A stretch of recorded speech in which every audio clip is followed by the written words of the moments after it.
So let us see what do we have here for you guys sa inyong reading. So just take only what resonates, okay? Feel free din na pick up yung mga messages na nagkoconnect sa inyo. So maraming salamat Archangel Michael, Guardian Angels, and even ancestors of my collective people. Can we get messages? Clear messages related dito sa reading na to for them. Thank you so much. Let us see, let us see, let us see.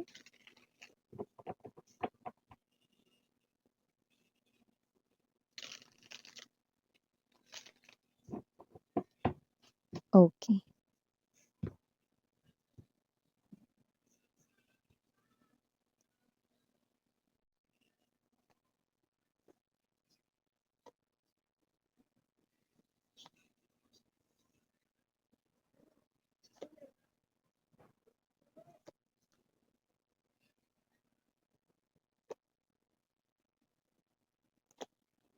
Ay, ano ba naman 'to? Ano ba naman 'yan, ano? Okay, now I'm hearing yak, Y-U-C-K. In other, word 'no, like in Tagalog 'no, it's kadiri, like, We have here the Eight of Wands energy, Three of Swords now, and the Five of Wands. Ano ba naman 'to? Kung sino man 'tong energies na ito, naku, I'm hearing kanina 'no, yung yak, nakakadiri, ew, disgusting, okey.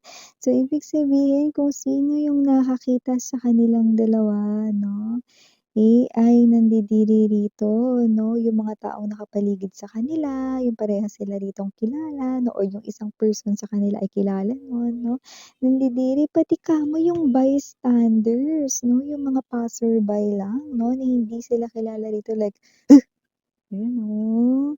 So whatever the case may be, yan oh, yung iba rito nakakatawa with this, Seven of Cups energy 'no, maaaring nakasakay ito sa pampublikong sasakyan, maaaring nakasakay dito 'no sa parang, what's this, bus, jeep 'no, or may energy dito na nakasakay sa okay, parang, let's say train 'no, yan 'no. At mukhang itong dalawa na 'to 'no, may sarili silang mundo because I'm seeing this individual right in here 'no. I will be, getting straight to the point 'no. Okay, one of those ay possible na ex-lover mo at puwedeng may kausap siya dito online like video call ito 'no.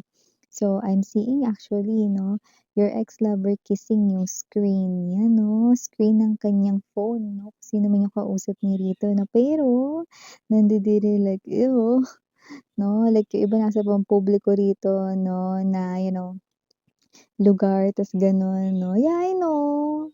Wala naman silang dapat na maging pakialam yung mga tao sa paligid pero yeah, yun ang ating nakuhang reading ngayon. So, anong magagawa natin? Alangan namang palitan natin ito yung mensahe, 'di ba? So whatever the case may be, tuloy natin 'tong usapan na 'to 'no, but yeah, it's something here 'no, that people sa paligid find it very disgusting 'no, nakakadiri like, yuck, gano'n. So, maaaring kung sino man yung ex-lover mo dito may kausap siya 'no, sa kabilang line 'no, at puwedeng video call ito because I'm seeing 'no, the use of social media platforms might be Messenger 'no, Snapchat. WhatsApp, ayan 'no, or kahit ano 'yan, Viber 'no, video call, FaceTime, okay, or whatever. Okay, maaaring may kiss pa doon or whatever 'no, but I do see 'no, na yung iba nakikita ito, okay, ng personal. So, whatever the case may be, marami-rami ang energies na ito ay nangyayari sa social media.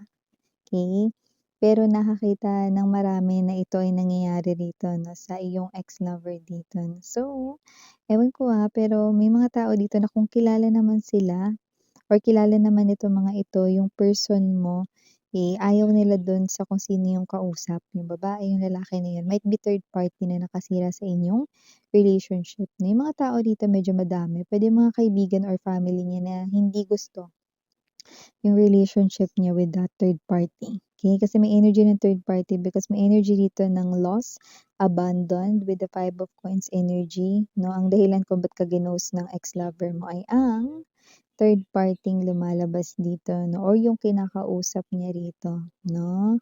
Okay, kaya siya nakipaghiwalay sa'yo. Yan. But people find it disgusting. You know, mga babes, no, minsan ilulugar din. Lalo na 'pag super daming tao tas siksikan, 'di ba? Although wala namang dapat pakialamanan, buhay naman niya yan, miss yan or whatever na I know, okey? Pero nasa pampublikong place, 'di ba? Sana naman, watch yung manners pa din, 'di ba? So, I'm just telling my opinion din. So, I'm also finding myself na 'pag nakita ko 'to 'no, instead of reacting like, "Wow, it's so cute," like they're lovey-dovey 'no, hindi 'no. I will also find it yuck and disgusting. Eh, why not? I'm just being true, okay? So, lalo na kung third party ito, like, yuck. Okay, they're exchanging kisses, LCD na screen, no, na hinawak mo na sa iba't ibang mga perang pinambayad mo, no, sa mga kabilaang mga pampublikong mga sasakyan na sinakay mo, pasa-pasa na yan, tapos hahalikan mo yung screen mo, just because your baby is on the other line, diba? Ew. Eh, nagmamahalan naman sila miss yan, eh. Eh, keri wala naman talagang pakialam yung mga tao sa paligid 'no, pero kasi dito, ano ba 'yun, 'di ba? Yung mga tao nagpapahinga sana irespeto rin. Yung mga gustong matulog, mapagod sa biyahe, 'di ba, magigising, eh, kasi naglalandian sila, eh, 'di ba? So, whatever the case may be ano, so I do pick up na yung mga tao sa paligid naapektuhan rito 'no. Tignan mo pati yung mga hindi sila kilala, 'di ba? Lalo na yung family dito tsaka mga friends, 'di ba? Affected much, okay? Kasi kung sino man 'tong ex-lover mo 'no, at kung sino man yung third party rito 'no, may harutan na rito. Maaaring bago-bago pa ang kanilang koneksyon sa lumalabas dito, pero just take only what resonates 'no. Hindi nagugustuhan 'no, ang view. Dahil ang sightseeing na ito mga babes ay hindi kaaya-aya. At nakikita ko rin 'no, na kahit yung mga napalingon lang, kahit yung mga nakasabay lang 'no, ay hindi rin natutuwa. Puwede rin sa elevator, escalator 'no, puwede rin naman tayuan sa bus, mga ganyan. 'Di ba, isipin mo na lang yun, 'di ba? At nakikita ko rin dito 'no, na maaaring ito pa malala 'no, may nakuha din akong energies rito 'no, na dahil nga ito ay nangyari sa social media 'no, at may pa-kiss-kiss pa sa screen 'no, na talagang in love siya dun 'no, maaaring hindi pa sila nagkikita at nung nagkita na sila sa personal hindi niya na kayang i-kiss. Kasi ang layo ng itsura. Nung nakikita niya sa screen 'no, yung pala filter AI lang pala 'no, tapos nung nakita niya sa personal 'no, kaya pa bang i-kiss yan, kaya pa sabihin niyo, "I like you" diyan, kaya pa sabihin niyo, "I miss you, I love you" diyan 'no. "Nik-nik mo, 'wag ako" yan 'no, kasi nakita ko rito kaya kaya lang naman niya nagustuhan yun mga babes 'no, dahil maganda, because I'm hearing the word pretty daw 'no, or yeah, wala tayong gender dito 'no, I'm hearing handsome right in here 'no. But yes, whoever this individual is 'no, nakita niya kasi maganda, mukhang anghel 'no, looks like goddess, yun pala AI made lang pala, 'di ba? Ay go, isa na naman rito ang person na nalinlang 'no. Pero siyempre problema niya na yun. Pero sana intindihin rin naman yung mga nagpapahinga, pagod sa trabaho, pagod sa biyahe, 'di ba? Kung gagawin niya yan, 'di ba, maglakad na lang siya. O kaya bilhin niya sarili niyang sasakyan or motor, 'di ba, para hindi naman rito 'no, naapektuhan yung mga nakakasabay niya, 'di ba? Kasi yung iba mga babes na nananahimik, tamang cellphone lang pero papalingon kasi ang lakas ng usapan nila tapos, "Kumain ka na po? Wag ka po magpapagutom, ah. Mahal na mahal po kita, ah." Gano'n, mga tapos sa personal 'no, "Alam mo 'pag nagkita tayo iha-hug kita." 'Yan 'no, 'pag nagkita kayo baka hindi mo siya ma-hug, baka itulak mo pa siya. Eh, kasi naman 'tong energy na 'to, we're not being judgmental right in here, and I'm just telling here the truth, okay? Yung talagang the reality of Earth, okay? So, I do pick up that whoever this energy is 'no, fighting. So, nakita natin dito 'no, na kailangan nating irespeto dito ang privacy ng ibang tao, okey?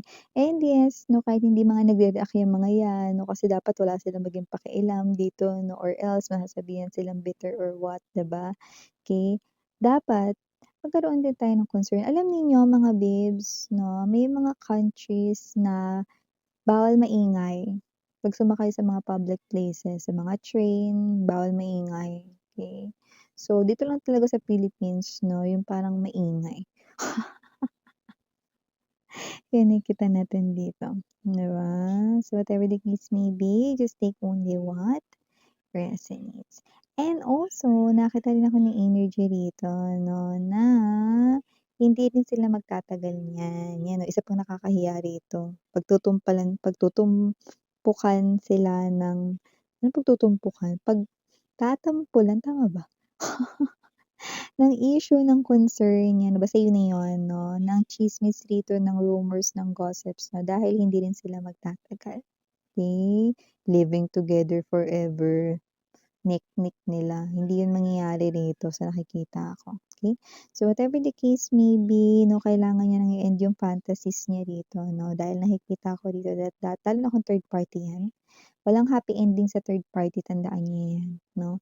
And also, nakakita rin tayo ng energies rito na kung 'yan ay, person rito 'no, na talagang meron talaga siya ritong totoong feelings para sa yung ex-lover. Sana nagpakatotoo na siya agad rito 'no, kasi nakita ko dito 'no, ibang-iba itong tao na 'to 'no, sa personal, okey? Hindi lang sa physical appearance kundi talagang sa kanya ritong pag-uugali, characteristics, behavior, 'yan na nakikita natin dito. Personality niya ibang-iba talaga. Kaya masasabi ko rin talaga rito siguro kung nandodo'n ako, nagbabasa ako ng libro 'no, 'yan. Na kasi mga gawain ko mga base nakasakay ako sa mga public na mga places, you know, reading books ta's maingay siya rito, naku, baka mamatay siya sa tingin ko. Basahin mo yung tingin ko, 'yan oh. Hindi ko na naiintindihan yung binabasa ko, 'yan 'no, kaya dapat tumahimik na siya, ayan. So, whatever the case may be, gano'n ba kayo 'no? 'Pag nakasakay ka sa public places, 'di ba, ayaw niyo yung maingay kasi nga gusto niyo ng peace of mind, 'di ba? Kasi nga pagod na kayo sa trabaho, pahinga naman yung utak ninyo, bibiyahe pa kayo, 'di ba, traffic pa, mga ganyan. So, 'di ba? Kailangan intindihin natin ang isa't isa. Ang maganda tahimik na lang para magkanya-kanya, 'di ba? So, gano'n. Yung mga ganyan, chat mo na lang, palagi ko lang nakakita. Ngayon, kung ngumiti-ngiti siya dahil nga kinikilig-kilig siya sa mga nababasa niyang mensahe, 'di sarili niya na lang 'no? Kung mapapatingin ng ngumingiti siya, okey na 'yun basta hindi siya maingay. Ayan, so nakikita natin dito, okey, we're not, being judgmental right in here 'no, although, pinarating ko rito yung opinion ko kasi nakikita ko dito this is also something here disgusting. I am not a fan of, person na nang-iwan because of a third party, like,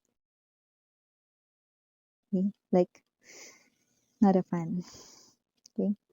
So, I do see that whoever this energy is 'no, nakikita natin dito that this person right in here ay someone na, you know, okey, person na talagang ewan ko na, I'm also getting the word, kasi 'di ba sabi ko walang walang delikadesa kind thing 'no, but I don't know what that means 'no, bahala na kayo.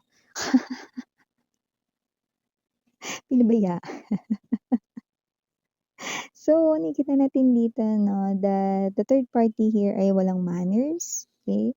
At, nakikita ko rin dito that maybe they're in love right now 'no, but, the closing of the chapter nilang dalawa 'no, ay mangyayari na 'no, very, very soon. So, kumbaga parang nagsisimula pa lang ang kanilang koneksyon pero nakikita na natin yung pagtatapos nito.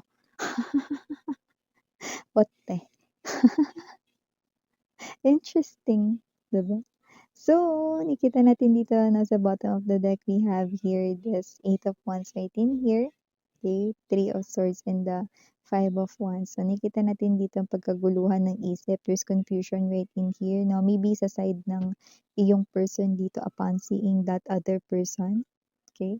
And also nakikita natin dito 'no, na hindi kakayanin dito na makipag-deal ng person mo for long with that third party 'no. Living together in one house, it's impossible for them, okay? That's what I'm seeing, okay? So, ending is very near para sa kanilang relationship. That's what I'm picking up, okay? So, initials we have here capital letter R, capital letter Y, capital letter C, capital letter S, capital letter N, and capital letter B as in boy. For other letters might not be capital. I'm only seeing two. We have A and U. So, ito yung mga mensahe right here for you guys. Again, yun yan ang sarang yellow and light. And yun.